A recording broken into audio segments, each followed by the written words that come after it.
Hello, everybody, and welcome back to the Velo Podcast. My name is Mike Levy, and today I've only got one other guest. His name is tech editor Josh Ross. That's because Alvin is on his way to Taipei in Taiwan for the Taipei Cycle Show, which is by far the most interesting trip one could do all year. So in the near future, probably later this week, I think, there's going to be a ton of coverage on the Velo homepage from the Taipei Cycle Show, a bunch of new and unreleased stuff that you haven't seen yet, articles from Alvin and Jesse May Morgan. So definitely check that out. And we're also going to catch up with him later in the week to do a tech podcast. So stay tuned. You can listen to that next week. But for now, Josh, you and I are going to have our own little tech podcast. And we're doing that because Josh reviewed a pair of $600 shoes, which, I mean, we got to talk about. We got all sorts of stuff to talk about here. Questions about shoes, of course, like how can a pair of shoes cost $600? But I think we're only going to talk about shoes for, I don't know, maybe 5 or 10 minutes in a bit, Josh, because there's a lot more interesting things to talk about here, like reviewing really expensive stuff in general.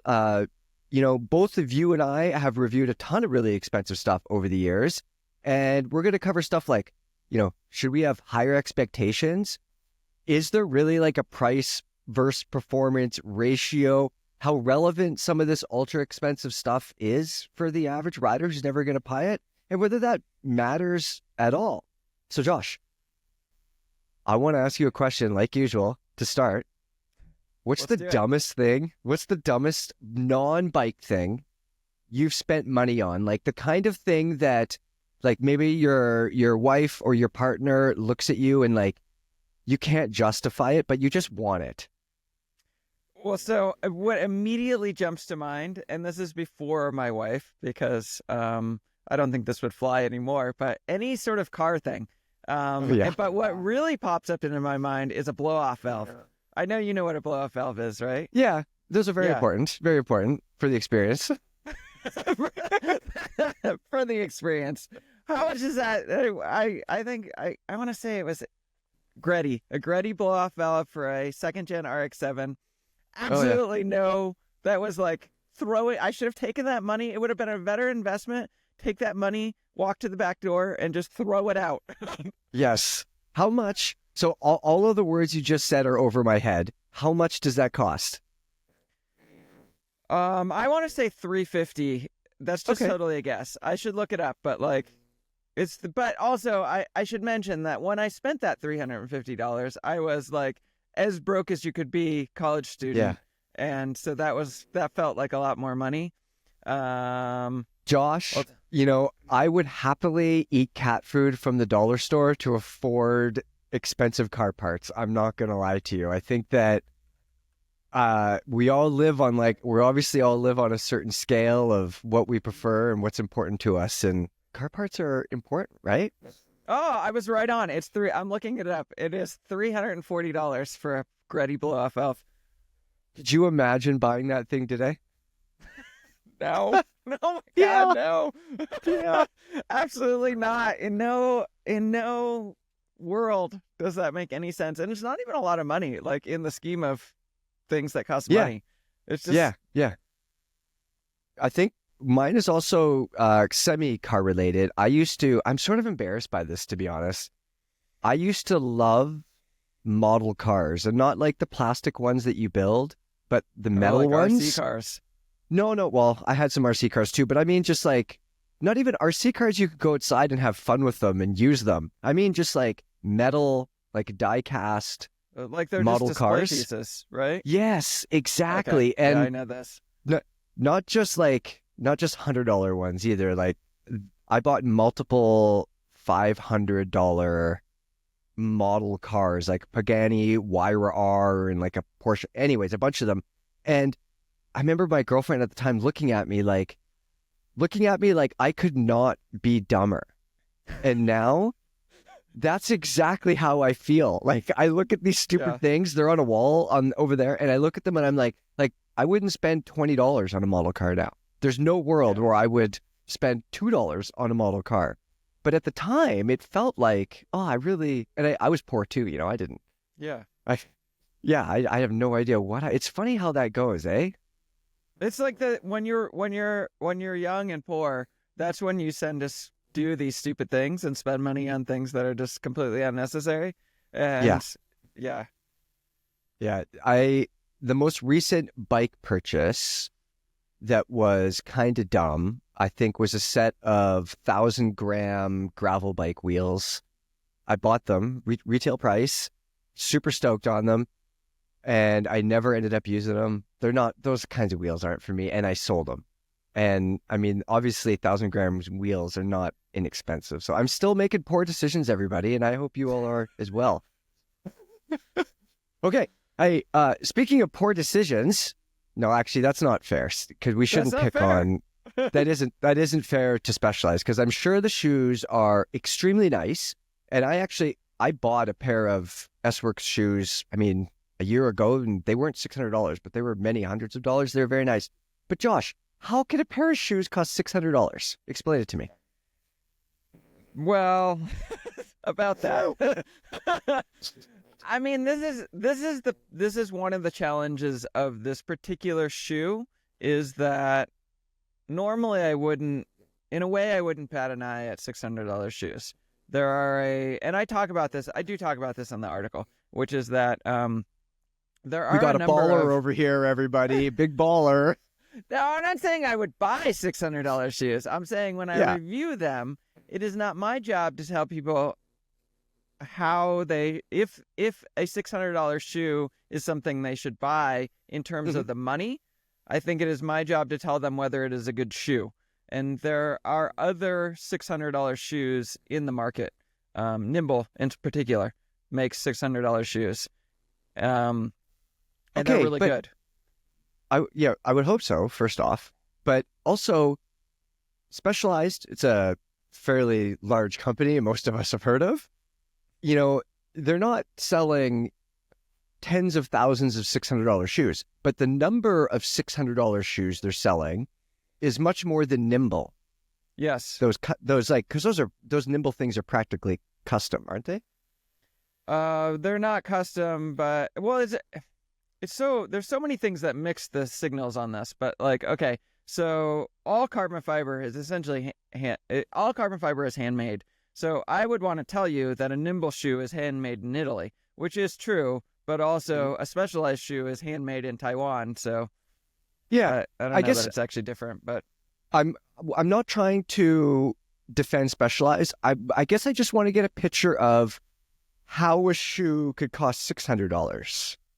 right. Okay, What so makes it so expensive? let me wrap it back around to the discussion that actually kind of makes sense here as I get pulled into the tangents, which is that I think what you're saying and what I would say also is that we would expect Specialized to have some economies of scale, and that a shoe from Specialized, even their best of the best shoe, is going to cost a little bit less than a Nimble shoe because they're just a smaller company. They can't purchase carbon fiber in the same volume, like whatever it is. So, okay. So then we have this Specialized shoe and it's $600.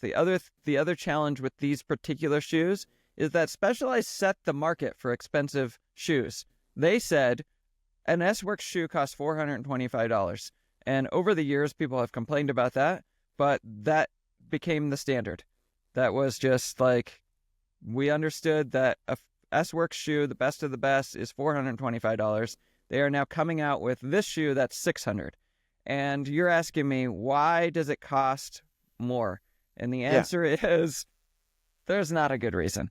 But I wanna go back a little bit. And this is, so I have an art background. I was a graphic designer and a photographer, and there is this pricing with art where people go, well, that anyone could do that, and the materials only cost, $5. Why is that $500,000?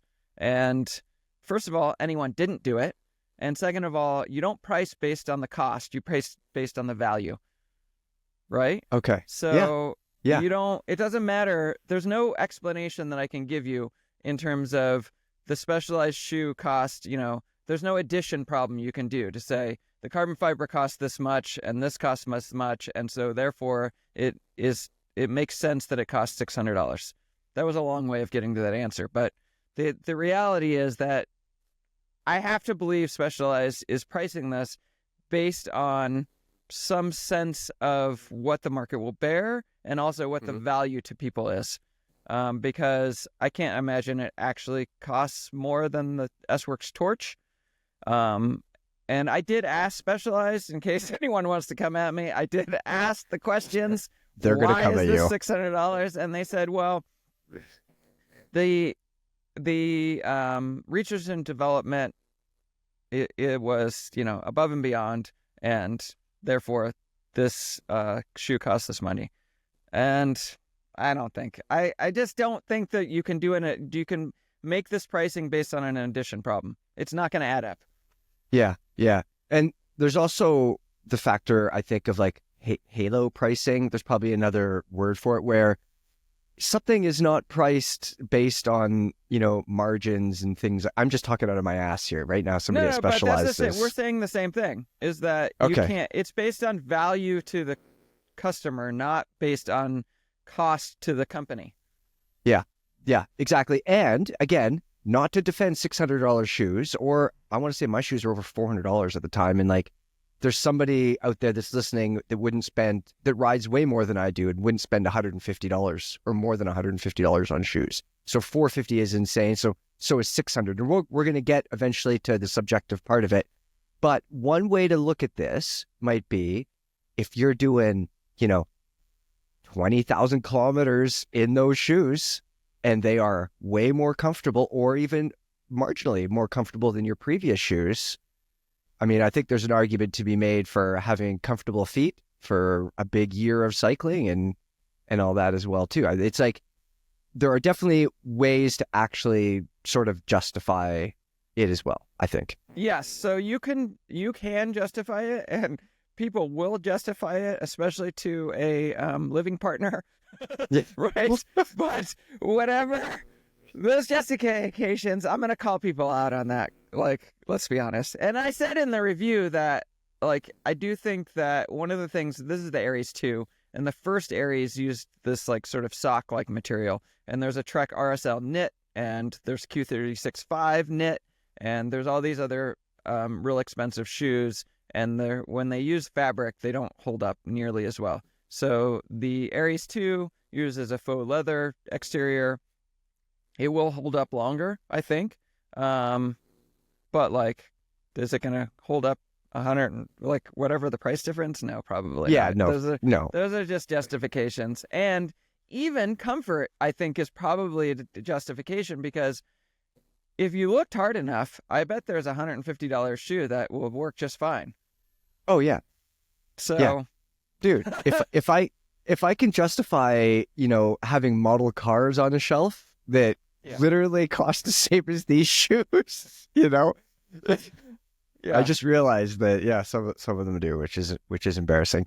Okay, a few more minutes. Just let's talk about some tech stuff with these shoes before we move on to testing expensive things.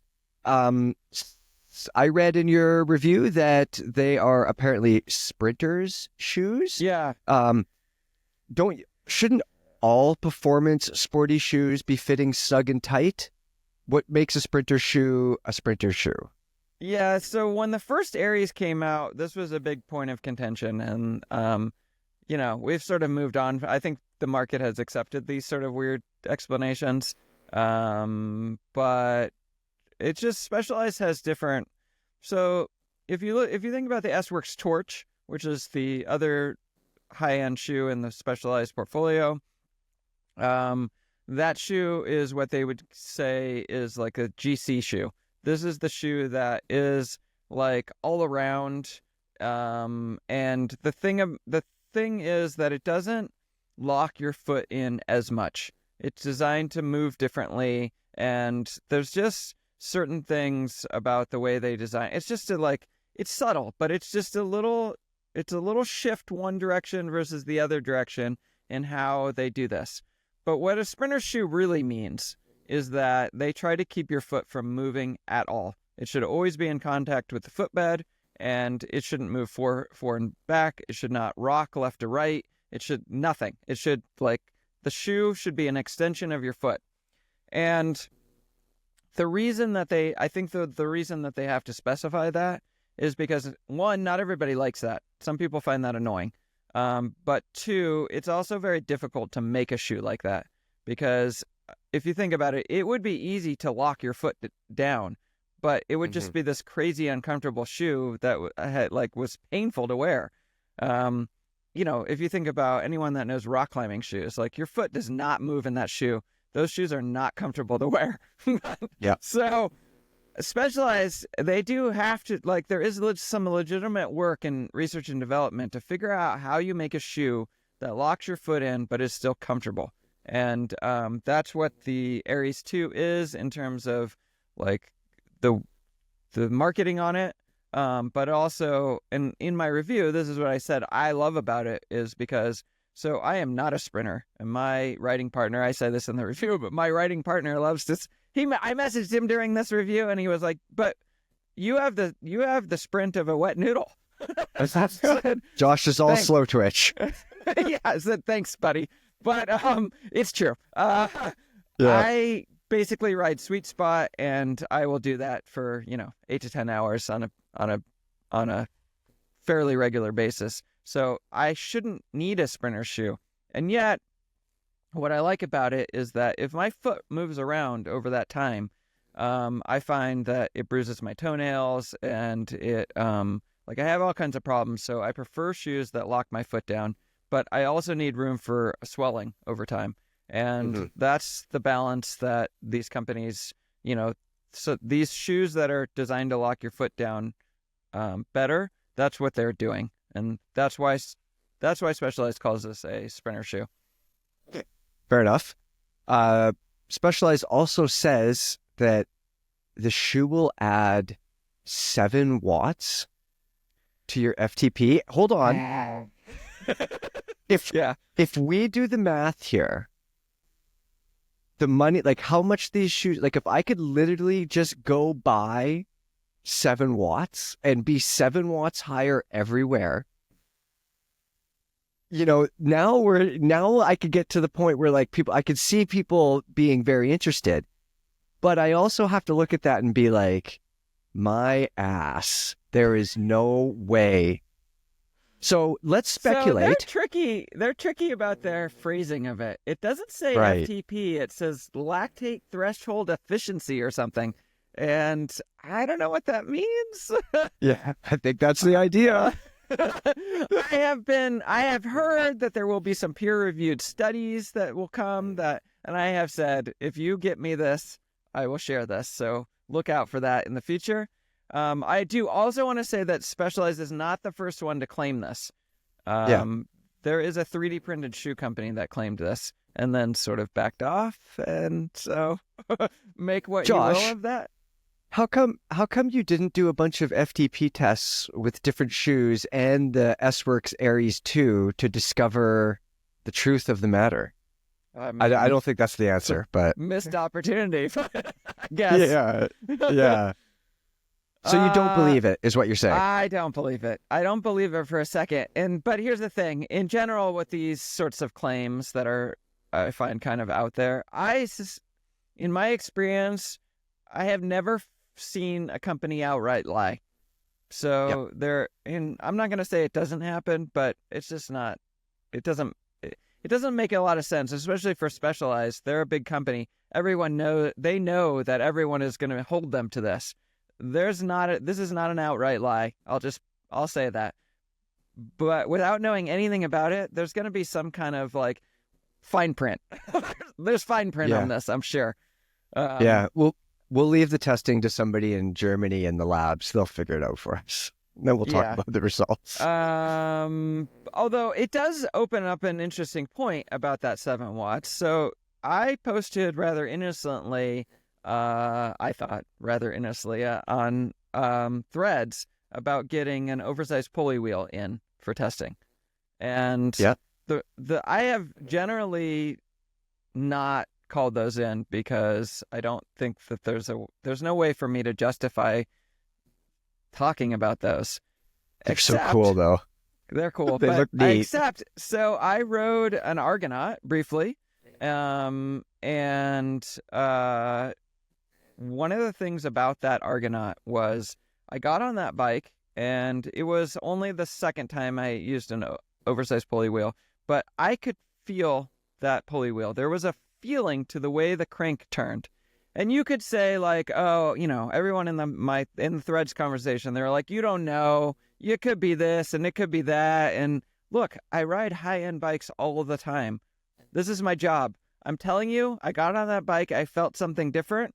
I think it was the pulley wheel. And then I was like, I'm going to see if I can duplicate that. So I called it in, I took a picture, and I said, I'm excited to see if this does anything.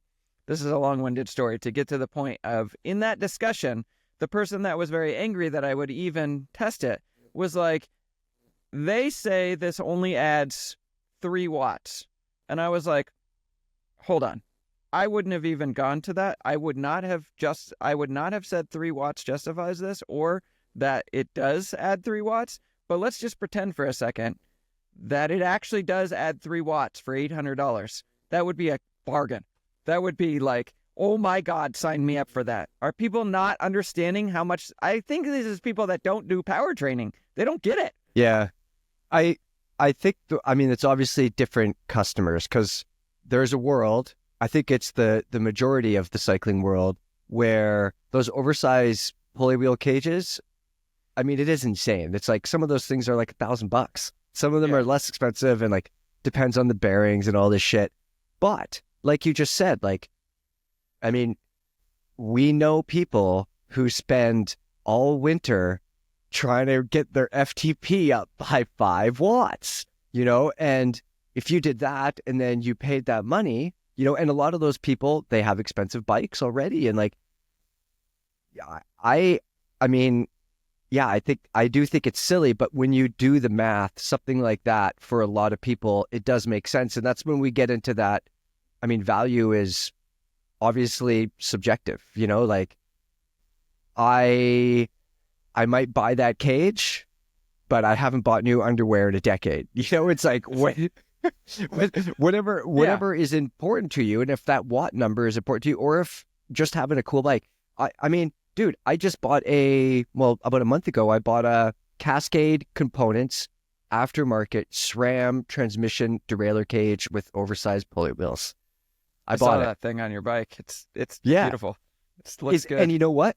That's specifically why I bought it, because it's different and it's interesting, and they don't make any claims about, I don't think it's about that, about, saving watts or anything, but it just is interesting and it looks really neat.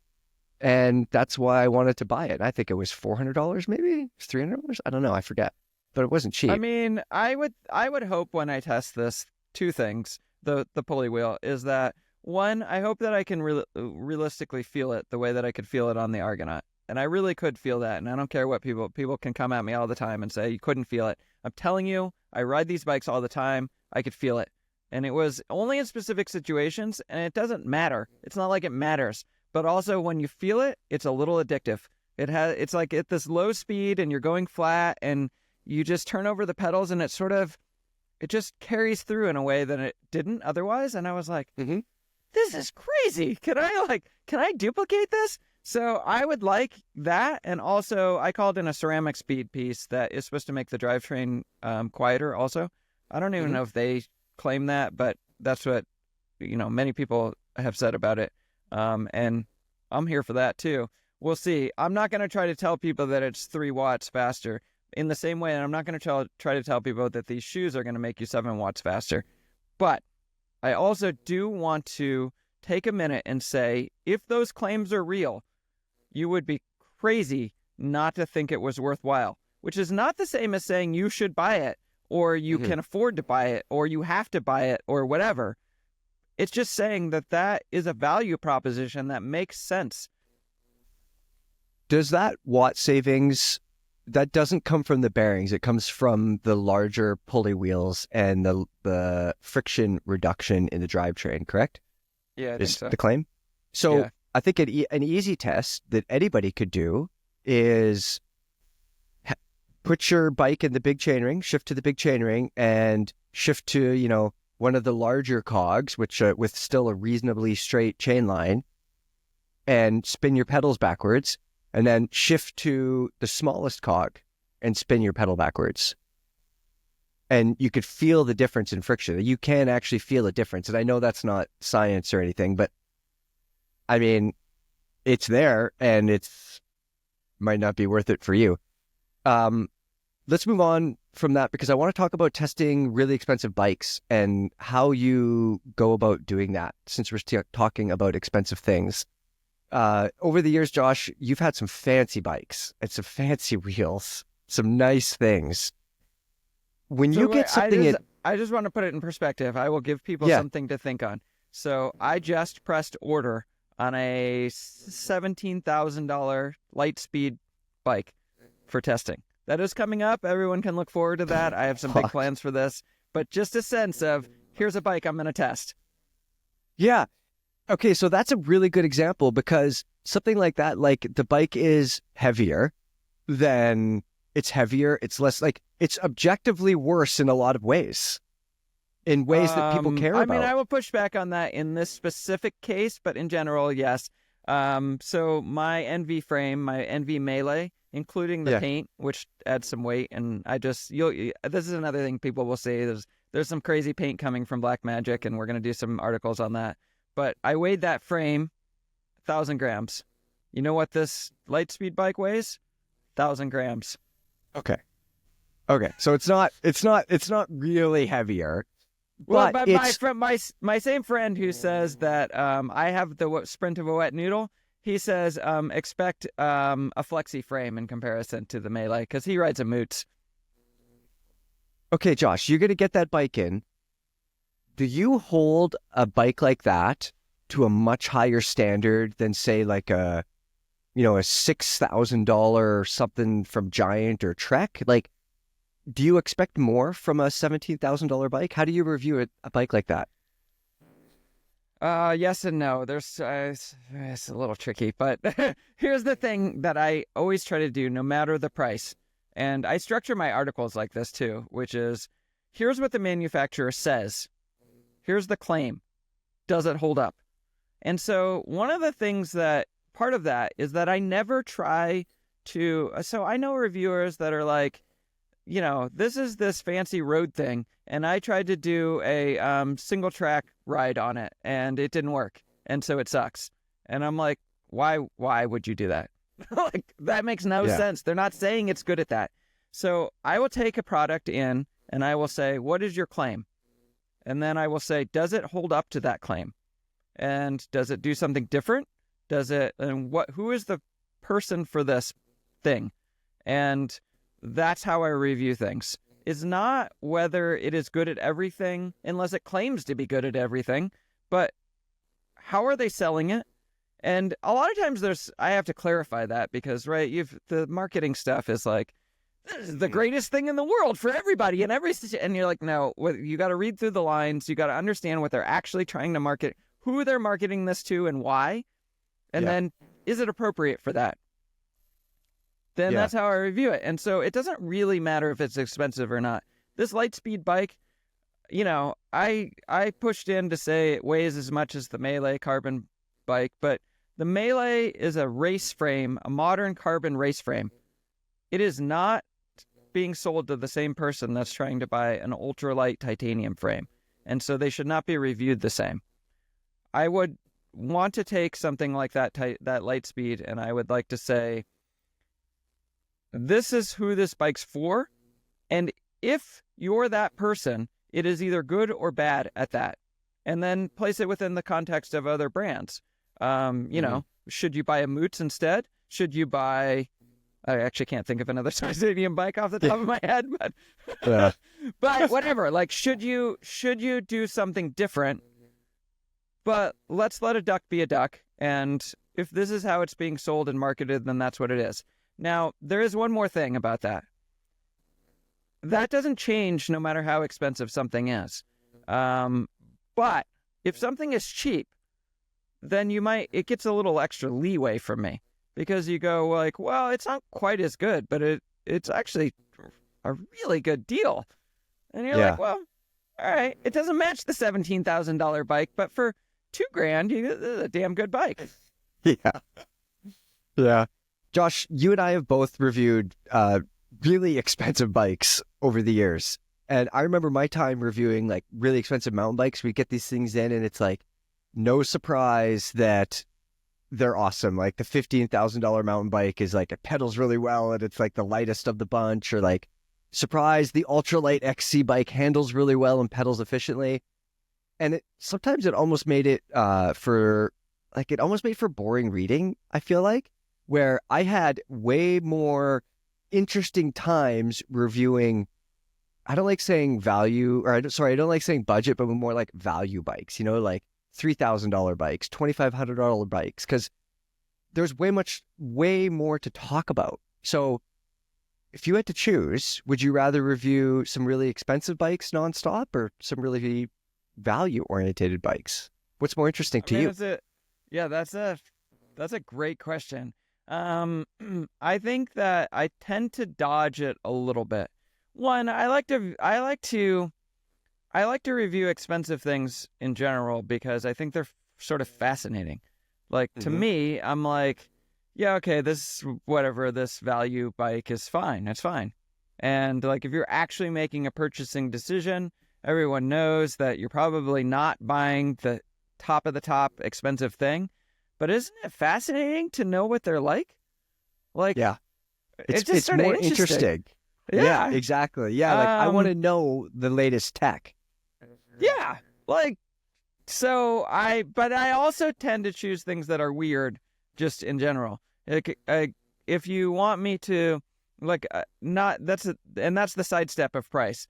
Is I don't really care to review an $8,000 carbon bike, Ultegra level, right? An Ultegra level bike that is just like, there's how many others of these? And they're pretty good, and they're fine. They're not perfect because there's this other one that's lighter or fat, whatever. But like, they're good. But if you give me something weird, and that's like the light speed, right? Weird. Or I have that priority bike I've been talking about for a while that has a gearbox and a belt drive. That's weird. Strange. That's lots of things to talk about. yeah, exactly. Yeah. So I guess the answer to your question is when it comes to reviews that are boring or not boring, I actually find the middle the most boring. And I find the ones that are expensive, they're interesting just because they're expensive and it's a weird experience. And then I also try to just pick things that are generally weird just because. Yeah, I do think that it's super interesting to read about the fancy stuff. Like when I'm reading about cars online, I'm not reading about the Corolla, obviously. Like, I don't care. It's great. But I guess maybe if I was interested in a Corolla, if I was going to buy one, I would be reading about it. But I'm reading about a Koenigsegg or a Ferrari that I'll never have. And even, I guess it's like, is it inspirational or aspirational? I always forget. I think in this case, it's probably aspirational for most of us. Yeah. And I don't know. I find that stuff way more interesting. And that's how a lot of times I would justify like the ultra expensive. Usually those weird things are the expensive things too, like because they're lower volume and they just they're harder to make, and so like they end up being more expensive. Yeah, exactly. When's the last time you reviewed a bike that costs less than $3,000? Well, now you're putting me on the spot here. Yeah. I can't remember. It's been a while, I imagine. It has been a very long time. Yeah. And I think same here. At Pink Bike, we used to do those value bike field tests. And I remember the normal field tests, they would have companies want to send the most expensive bikes, which that's a whole other discussion. We'll get into that in a minute. But those normal field tests, we'd have all these expensive bikes and like they all worked really well. And like, obviously there's a lot of stuff to talk about because you're, comparing bikes and stuff. But the value bike field tests, to me, those are the ones that like, they always got people talking way more because it was just realistic, real stuff. Yeah. I mean, it's a big split in what is the point of a piece of media? And I was careful to say a piece of media instead of a magazine, because are you talking about a magazine, which is about entertainment, or are you talking about a catalog, which is about purchasing? And it's like, what am I providing to readers? And so there's different times when I'm doing different things, but often my preference is to provide entertainment, to tell you about a crazy bike and then tell you about an experience with a crazy bike. And, and then if you're actually making a purchasing decision, that might not be the most important piece of media to consume, but there's also opportunities to provide purchasing decision information. And I think I guess I'm saying this because I think social media people, when they come at me about reviewing this or that, I don't think they really understand that difference. That, yeah, I'm reviewing a $17,000 Lightspeed titanium, not because I think that a bunch of people are going to buy it, but because it's sort of interesting. And aren't you curious what it's like? I know I am. Yeah. I think you're exactly right. It's about, with stuff like that, like you were saying earlier, it's about more than just the review. You're talking about your experience with the bike, and people can kind of live vicariously through you, maybe, with that Lightspeed. People that are never going to buy a $17,000 Lightspeed. How many of those do you think they're going to sell? Not very many. No. That's cool they did it, though. Yeah, good for them. I'm into it. I can't wait to try it, and I'm super curious to see what it's like. And just as there's some nuts and bolts pieces of reviewing that I don't think people necessarily understand. And that's where I have a hard time with the Ultegra level middle range carbon bike, because what am I going to tell you? You know everything about that bike. You don't know anything about a super light titanium bike. So I'm going to explain each piece. Yeah. That just makes for an easier writing. Yeah. Do you ever find yourself reaching out to brands and requesting strange or interesting things? You see these drivetrains from China that look quite interesting, stuff like that. Yeah, absolutely. I don't have, Alvin actually happens to be the one that, in specific, the drivetrains from East Asia. He happens to be the one that has more of those contacts. But I'm always curious about doing weird things. I remember years ago, I put a Campy on a Fuji. I had to actually drill out the frame to make it work. There's no reason for that, but it's just sort of a weird, does it, why not? It was a super light frame, and it was I don't know, just do weird things. So I don't care about the norms of things. I'm into just making cool stuff and telling people about it. It's funny that I say that, actually, because as a photographer, as an artist in general, that's what I always I would do these portfolio reviews for people, or I would discuss with students. I'm well, they're I don't know what to do, and I'm this is what you do. You make cool things and you tell people about it. It's still the same. I'm still doing that. Yeah. Yeah, exactly. Josh, so you're getting this crazy Lightspeed in, which people are going to get to read about at some point down the road. I'm just going to jump out on a limb here, but am I correct in saying that this is a bike that you, I don't know your personal finances, but I'm not buying a $17,000 Lightspeed, and I assume you're not as well. How do you sort of divorce your feelings about whether a bike is worth it or whether you could afford it or not? Because some of the stuff we get, the $600 shoes, I think that's crazy. How do you divorce yourself from the price, I guess, when reviewing this stuff?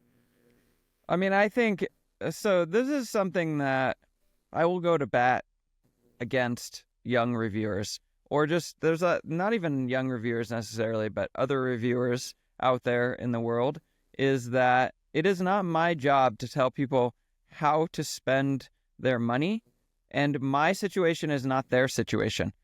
I sometimes think that people will never buy things this crazy expensive set of Ossos bib tights with these overpants that are it's an $800 system and it's really good. And I think, no one will ever buy that. And then I talked to multiple people who were like, yeah, I read your review. I saw that it was really good. I bought it. You were right. It's really good. It's not my job to tell them how to spend their money.